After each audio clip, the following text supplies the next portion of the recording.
L'union fait la force? Ce n'est pas qu'un simple dicton, c'est une stratégie gagnante. S'unir à d'autres syndicats peut apporter de réels avantages aux membres.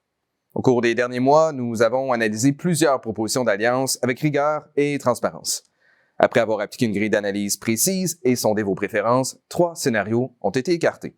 Les propositions de la CSN, de la CSQ et celles du SCFP. Pourquoi?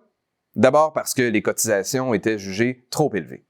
Le SPGQ aurait également perdu trop d'autonomie et les structures proposées étaient trop lourdes pour nos besoins. Mettre de côté les options moins avantageuses et impopulaires permettra de simplifier le vote le moment venu.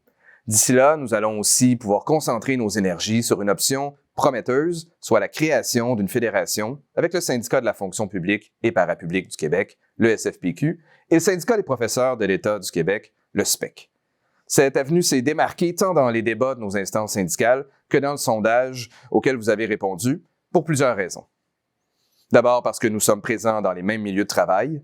Nos employeurs sont les mêmes dans 90% des cas et nos réalités sont donc semblables.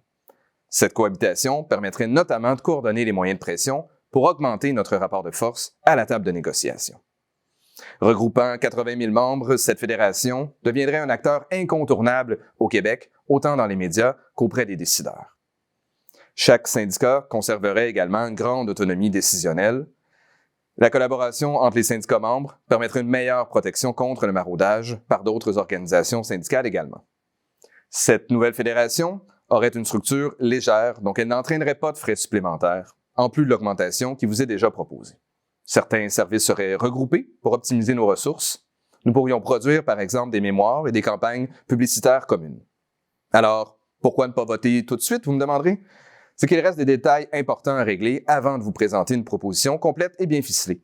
Elle devrait vous être soumise un peu plus tard au cours de l'année 2025 et d'ici là, nous continuerons à tisser des liens solides entre nos organisations au bénéfice de nos membres. Ce projet de fédération serait un outil puissant pour défendre les travailleuses et les travailleurs des services publics.